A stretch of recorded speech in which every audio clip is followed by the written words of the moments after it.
Stem podcast series में आपका स्वागत है। स्टेम यानी science, technology, engineering, mathematics and medicine, वो क्षेत्र जो किसी भी देश की तरक्की में अहम भूमिका निभाते हैं। ये 5 क्षेत्र हमारे जीवन का वो हिस्सा हैं जो न सिर्फ हमारी जिंदगी को आसान बनाते हैं बल्कि पूरी दुनिया को आगे बढ़ाते हैं।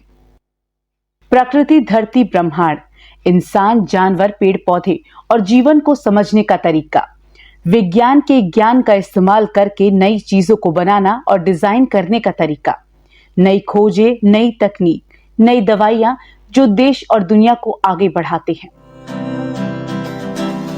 आइए हम सुने विज्ञान की अनकही कहानियां। क्यों पहाड़ों के पत्थर और चट्टानें छोटे छोटे टुकड़ों में बदल जाती हैं? मिट्टी और पत्थरों को नदी का पानी एक जगह से दूसरी जगह कैसे लेकर जाता है? हिमालय की नदियां कैसे पूरे क्षेत्र की भूमि को समृद्ध करती हैं? आपने कभी सोचा है कि क्यों पहाड़ के पत्थर और चट्टानें धीरे धीरे टूटकर छोटे छोटे टुकड़ों में बदल जाते हैं? ये सब होता है वेदरिंग के कारण। क्या आपने महसूस किया है कि नदी का पानी मिट्टी और छोटे छोटे पत्थरों को एक जगह से दूसरी जगह कैसे लेकर जाता है? ये सब होता है इरोजन का प्रभाव। अब बात करें हिमालयन फ्लूवियल सिस्टम की, तो क्या आपको पता है कि हिमालय की नदियां कैसे पूरे क्षेत्र की भूमि को समृद्ध करती हैं? ये नदियां न केवल मिट्टी और पत्थरों को अपनी धारा में बहाकर नए क्षेत्र तक पहुंचाती हैं, बल्कि ये हमारे जीवन को उपजाऊ भी बनाती हैं। आज हम इन 3 महत्वपूर्ण प्रक्रियाओं को जानेंगे और समझेंगे कि ये किस तरह से हमारी धरती और पर्यावरण को आकार दे रही हैं। कैसे ये प्रक्रियाएं एक अहम हिस्सा बनती जा रही हैं। वेदरिंग, इरोजन और हिमालयन फ्लूवियल सिस्टम को जानने और समझने के लिए आज हमारे साथ मौजूद हैं Wadia institute of Himalayan geology में साइंटिस्ट ई के पद पे कार्यरत डॉक्टर संतोष कुमार राय। सबसे पहले हम जानेंगे डॉक्टर संतोष कुमार राय के बारे में। मेरा नाम संतोष कुमार राय है और मैंने PRL अहमदाबाद से PhD किया है जियोकेमिस्ट्री में, और मैं यहाँ हिमालयन फ्लूवियल सिस्टम और वेदरिंग और इरोजन सब्जेक्ट पर काम करता हूँ, जिसमें मैं ये समझता हूँ कि कैसे हिमालय का क्षरण और इरोजन होकर के रिवराइन ट्रांसपोर्ट के माध्यम से फाइनली जो है सेडिमेंट्स और मटेरियल बे ऑफ बंगाल तक पहुंचते हैं। डॉक्टर संतोष कुमार राय ने हमें बताया कि नदियों का डिस्ट्रीब्यूशन और नदियों का माइग्रेशन कैसे होता है और इसका सोसाइटी पर क्या इम्पैक्ट होता है। देखिए, हमारा जो रिसर्च है वो उच्च हिमालय के क्षेत्रों से जो मटेरियल का क्षरण होकर के और उसका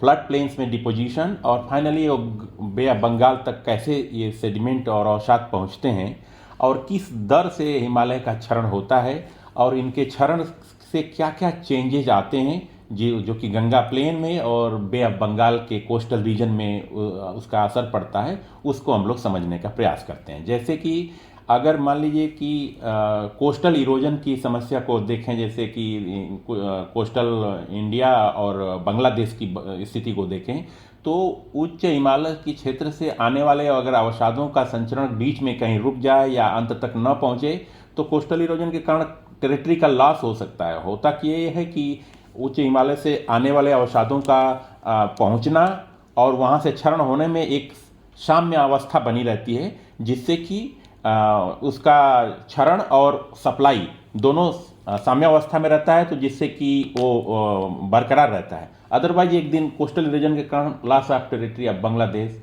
और हम ये देखें कि गंगा प्लेन क्यों फर्टाइल है, क्योंकि एवरी ईयर जो उच्च हिमालय से अवसाद जाते हैं वो डिपॉजिट करते हैं, फ्लड प्लेन के कारण वो डिपॉजिट करते हैं, जिससे कि नई उर्वर मिट्टी उसको हमेशा रिप्लेनिश करती रहती है, जिससे हमारा जो एग्रीकल्चरल प्रोडक्शन और धन धान्य से भरा रहता है। तो जैसा कि अभी मैंने बताया कि पहले तो ये है कि भारत के नागरिकों के लिए इसका उपयोग ये है कि हम ये एस्टिमेट कर सकते हैं कि हमारे नदियों में कितना जल बहता है और उसका डिस्ट्रीब्यूशन क्या है, जिससे कि हम अपने पॉपुलेशन डेंसिटी को नॉर्मलाइज करते हुए उसका समुचित उपयोग कर सकें। जैसे कि और उसका उचित ड्रेनेज का निर्माण भी कर सकें। पर्टिकुलरली आप देखेंगे कि अगर उत्तर प्रदेश और बिहार के क्षेत्रों में, तो उसमें बहुत सारे इम्पीडेड ड्रेनेज हैं जहां पानी लगा रहता है और निकास की व्यवस्था नहीं रहती है। तो ऐसे में बहुत बड़ा एरिया सलाइन सॉइल, जिसमें कि ऊसर मिट्टी और वज्र मट्टी उसको जो बोलते हैं, तो बहुत सारे एरिया एग्रीकल्चरली अफेक्टेड हो जाता है, जिससे कारण प्रोडक्शन पर भी फर्क पड़ता है। और नदियों के जो डायनेमिक्स है, हम जो इसका स्टडी करते हैं, उससे ये भी पता चलता है कि नदियाँ समय समय कैसे माइग्रेट करती रहती हैं। जैसे कि कोसी नदी का अगर हम वर्णन करें, तो समय के साथ साथ ये अपना मार्ग परिवर्तित करती रहती है, जिसमें से बहुत सारे लोगों की उर्वर भूमि भी उसके चपेट में आ जाती है, और एक समय ऐसा आता है कि उनकी पूरी एग्रीकल्चरल एक्टिविटी ही नष्ट हो जाती है। तो इन सब चीज़ों को बनाए रखने के लिए कहाँ उचित तटबंध बना करके इस चीज़ को भविष्य में रोका जा सके और इस चीज़ों से निजात पाई जा सके, ये हमारा रिसर्च उसमें महत्वपूर्ण योगदान देता है। डॉक्टर संतोष कुमार राय ने हमें बताया कि उनकी रिसर्च का पास्ट, प्रेजेंट और फ्यूचर सिनेरियो क्या होगा।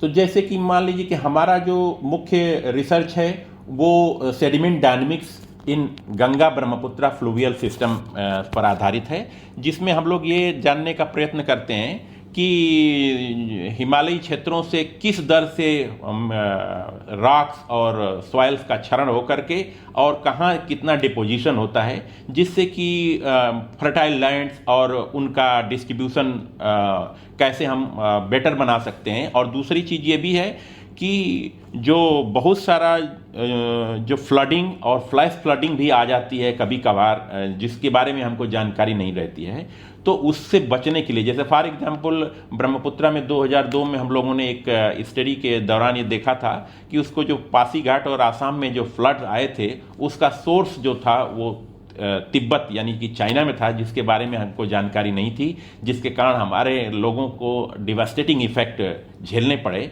और जिसमें जन और हानि और धन की भी हानि हुई। और इस चीज़ को बचाए रखने के लिए continuous monitoring of trans boundary rivers एक महत्वपूर्ण भूमिका अदा कर सकता है, जो कि हमारे रिसर्च का एक हिस्सा है। और फ्यूचर के रिसर्च की आप बात? हाँ, फ्यूचर के रिसर्च के लिए जैसे कि हमने बताया कि कुछ ऐसे ट्रांस बाउंड्री जो रिवर्स हैं जिनके लिए permanent 24/7 monitoring stations like Indus river eight माहे ब्रिज एंड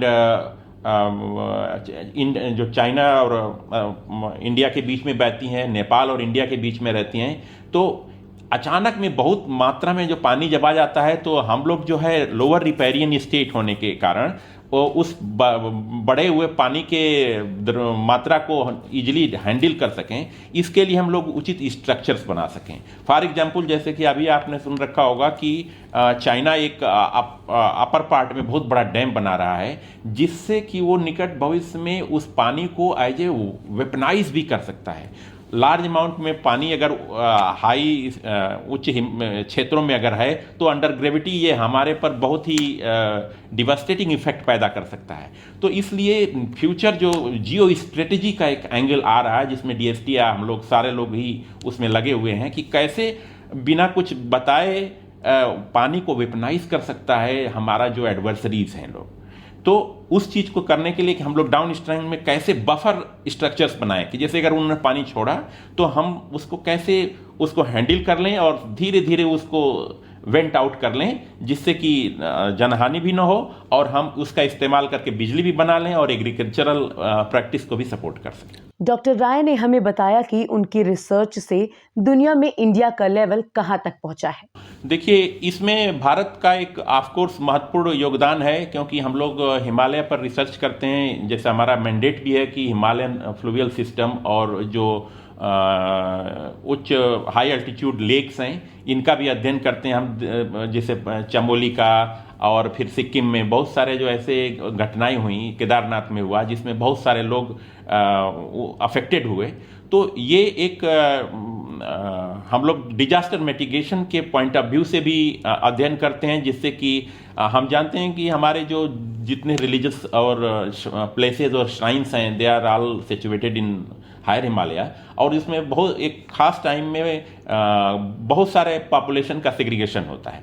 तो ऐसे में अगर कुछ अनहोनी होती है तो उसमें हानि की ज़्यादा संभावना रहती है। तो इस चीज़ को हम लोग एड्रेस करते हुए इसके जो वाटर और मटेरियल फ्लक्स है, इसको हम लोग अध्ययन करते हैं, जिससे कि उनको उनका जो टाइम पर और उसको प्रोजेक्ट भी कर सकते हैं कि क्या पॉसिबिलिटी है कि आगे वाले में, जैसे मान ली हम कंटिन्यूअस मॉनिटरिंग कर रहे हैं लेक लेवल का, तो कुछ क्रिटिकल लेवल के बाद ये फेयर पॉसिबिलिटी होती है कि it may breach after some time. तो उसको समय रहते हुए भी due to remote sensing and also continuous monitoring through a observatory, तो हम उसका अध्ययन करते रहते हैं। हाँ, देखिए, भारत का भी एक योगदान है, और ये भी शुरू के 5-6 देशों में रहता है, मतलब स्टैंड करता है। फॉर एग्जांपल, इस पर जो हिमालय पर जो फ्लूवियल रिसर्च है, इसमें फ्रांस का जो CNRS है, जैसे हमारा यहाँ CSIR है, वैसे वहाँ CNRS है, और इंग्लैंड के जो इंग्लैंड का जो ग्रुप है माइक बिकिल का, और France Lenard from France, and also from Nepal region. These are the pioneer countries which are putting their efforts to study the weathering, erosion and sediment dynamics in Himalayan fluvial system.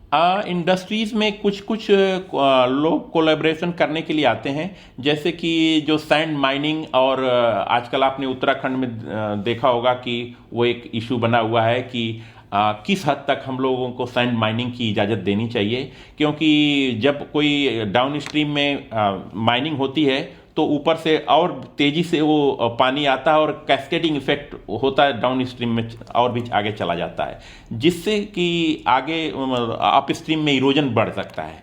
तो अगर erosion बढ़ेगा तो जो roads और भी structures हैं उनको भी एक खतरा उत्पन्न हो सकता है। तो इन दोनों के बीच में बैलेंस देखते हुए हम लोगों को इंडस्ट्रीज़ में पर्टिकुलरली जो माइनिंग इंडस्ट्रीज़ है और जितने भी जो रोड के कंस्ट्रक्शन के बिजनेस में जो लोग हैं वो कंसल्टेंसी के लिए आते हैं, और टनलिंग में भी जो गवर्नमेंट एजेंसीज हैं हमारा सहयोग लेती हैं। इस पॉडकास्ट में हम आगे डॉक्टर संतोष कुमार राय की अचीवमेंट्स के बारे में जानते हैं। हम लोगों ने पिछले 5-10 सालों का अगर देखा जाए तो जियोकेमिस्ट्री के क्षेत्र में जो रसूखदार जर्नल हैं, जैसे कि जियोकेमिका, कॉस्मोकेमिका एक्टा, और जियो केमिस्ट्री, जियो फिजिक्स, जियो सिस्टम, और अप्लाइड जियोकेमिस्ट्री, बिकॉज हम लोगों का जो है जियोकेमिस्ट्री से रिलेटेड है, तो इसलिए हम लोग उसी से जो इस क्षेत्र के अच्छे जर्नल्स हैं उसमें छापने का प्रयास करते हैं। हाइड्रोलॉजिकल प्रोसेसेस हुआ और हाइड्रोलॉजिकल साइंसेस हुआ, तो वाटर की जो जियोकेमिस्ट्री यानी कि एक्वेटिक जियोकेमिस्ट्री से रिलेटेड जर्नल्स में जो इंटरनेशनल जर्नल्स हैं जिनका इस क्षेत्र में की प्रतिष्ठा है, उसमें भी हमारे जर्नल्स आए हैं, पेपर्स आए हैं। और इस संदर्भ में 3-4 PhD छात्रों ने, जो कि IIT धनबाद से अपनी थेसिस भी सबमिट की है, और 2 पेट्रोलियम यूनिवर्सिटीज़ में भी उन्होंने अपना शोध प्रस्तुत किया है, जिनकी डिग्री अवार्ड हो चुकी है। ये तो बहुत ही बेहतरीन और बहुत ही उम्दा कार्य है, और इसकी ही सख्त आवश्यकता थी, क्योंकि कई बार ये सुनने को मिलता है कि आप लोग जो रिसर्च करते हैं वो कंपार्टमेंटलाइज होकर के किसी लेबोरेटरी में ही महदूद रह जाता है। तो ऐसे में इसका डिसमिनेशन और इसका फैलाव बहुत ज़रूरी है, और इस लिहाज से अगर देखा जाए तो आप लोगों का प्रयास जो है बहुत ही सार्थक होगा, और आने वाले दिनों में इसके कारण बच्चों में साइंस को एज ए करियर लेके आगे बढ़ने की चेष्टा और सजगता और भी बढ़ जाएगी। आइए हम सुने विज्ञान की